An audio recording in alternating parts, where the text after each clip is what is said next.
Jamais sans la grâce, une dévotion matinale proposée par l'Église évangélique de la grâce en collaboration avec l'Institut théologique de Cotonou.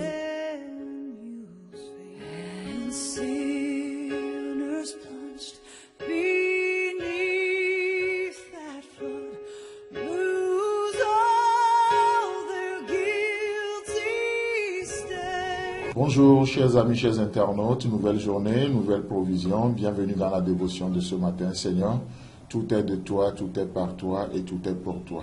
Et la sagesse ce matin nous demande de te confier cette journée, d'être à tes pieds, de recevoir de toi pour nourrir et réussir notre journée. Alors viens et parle à notre cœur en ton nom précieux Jésus.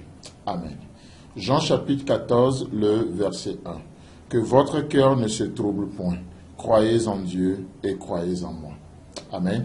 Alors que la crainte envahit le cœur des disciples, comme peut-être elle envahit ton cœur aussi ce matin, qu'est-ce qui se passe? Jésus nous donne l'antidote. Jésus donne l'antidote aux disciples et Jésus te donne l'antidote. Jésus me donne l'antidote. Et une des choses qui est extraordinaire avec notre Jésus est qu'il ne se contente pas seulement de nous donner des ordres. Il faut faire, il ne faut pas faire, fais ceci, fais pas ça, fais... Non, il ne se contente pas juste de donner des ordres, mais il nous donne aussi le moyen de parvenir à ce qu'il nous donne comme ordre. Et ça, c'est extraordinaire, chers amis, chers internautes. Et c'est ainsi que nous réalisons que ces promesses ou ces commandements ne sont pas pénibles. L'antidote à la crainte et au trouble, qu'est-ce que c'est? C'est de croire en Dieu et de croire en Jésus. Amen. Croyez en Dieu et croyez en moi. Ici, le verbe croire, c'est pistéo, qui veut dire donner du crédit. En d'autres termes, Jésus est en train de dire à ses disciples, donnez du crédit à ce que je vous dis. Ne prenez pas en vain mes paroles. Jésus-Christ a parlé. On a vu déjà hier que ce qui peut causer le trouble dans le cœur des disciples, on a déjà vu l'action de Marie, on a vu comment le message de Jésus commence par prendre une autre allure, comment tout devient un peu bizarre. Il parlait de la mort sans cesse, on dirait qu'il a une pensée suicidaire, mais voilà, Jésus-Christ dit, croyez en moi. Croyez en Dieu, croyez en moi. Donnez du crédit à ce que je dis. Et c'est extraordinaire. Pistéos, ça veut aussi dire, ça parle aussi d'une référence. Et vous savez, alors que nous rentrons dans cette journée, nous avons besoin d'une référence. Jésus-Christ est en train de dire ici que votre cœur ne se trouve point. Mais prenez le Père comme référence. Prenez-moi Jésus-Christ comme référence. Vous savez, tout le temps, nous avons d'une manière ou d'une autre, nous avons tout le temps besoin de ce que nous appelons un cadre de référence. Quelque chose qui attire notre regard. Nous nous référons à ça pour prendre une décision, pour faire des choix, pour vivre simplement. Et tous, nous avons besoin d'une référence. Malheureusement, vous pouvez avoir une mauvaise référence, ou tout comme vous pouvez avoir une bonne référence. Et Jésus-Christ, en disant, croyez en Dieu, croyez en moi. Qu'est-ce qu'il dit? Prenez le Père comme référence. Parce que le Père n'est pas là pour vous troubler. Le Fils ne parle pas pour vous troubler. Donc, donnez du crédit au dit de Dieu et au dit de Jésus-Christ dans votre vie. Ce qu'il a dit sur vous, il en sera comme il a été dit. Amen. Et lorsque nous prenons Jésus-Christ comme référence, qu'est-ce qui se passe? Il dit, mais celui qui, Dieu a posé un fondement, il a posé une pierre solidement établie à Jérusalem. Mais il dit quoi?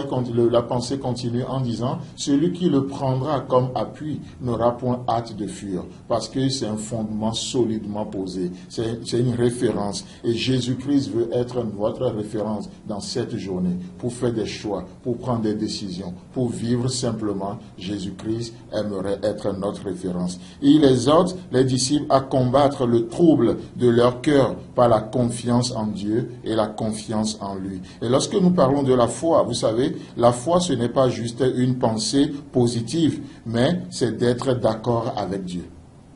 La foi n'est pas juste une pensée positive. Non, c'est le fait d'être d'accord avec Dieu. Dieu a dit telle chose, Seigneur, je suis d'accord avec toi. Et ça, c'est la foi. C'est la foi, être d'accord avec Dieu. Et même si elle amène à beaucoup de grandes choses, c'est-à-dire la foi, même si la foi amène à beaucoup de grandes choses, elle n'est pas le produit de nos ambitions démesurées, séparées du cœur de Dieu et séparées de sa pensée. Non, la foi vient de ce que nous écoutons. La foi vient de ce que nous entendons. Chers amis, chers internautes, faisons attention à ce que nous écoutons dans cette journée. Faisons attention à ce à quoi vous donnez vos oreilles dans cette journée. Parce que vous le voulez ou pas, ce que vous écoutez produit une forme de foi en vous. La foi dans le sens général du terme. La foi vient de ce que l'on entend. Et c'est pourquoi Jésus nous dit, faites attention à ce que vous écoutez. Et vous savez, si la foi vient de ce que nous entendons, alors qu'est-ce qui se passe? Ce que nous entendons vient de la parole de Dieu. Nous sommes appelés à avoir la parole de Dieu aujourd'hui comme notre référence, comme notre cas de référence. Et c'est pourquoi ce que nous écoutons doit venir de la parole de Dieu. Qu'est-ce que Dieu dit par rapport à tel sujet? Qu'est-ce que Dieu dit par rapport à l'avenir? Qu'est-ce que Dieu dit par rapport à la vie? Chers amis, chers internautes, croyez en Dieu, croyez en Jésus. Amen. C'est tout le temps que nous avons. Si vous avez aimé cette dévotion, parlez-en à vos amis. Parlez-leur du message de la grâce et de ce qu'il fait dans vos vies. Pour un sujet de prière, une question ou plus d'informations, contactez-nous. Téléphone 64 88 35 87 ou 96 42 69 05 ou par WhatsApp au 94 75 80 20.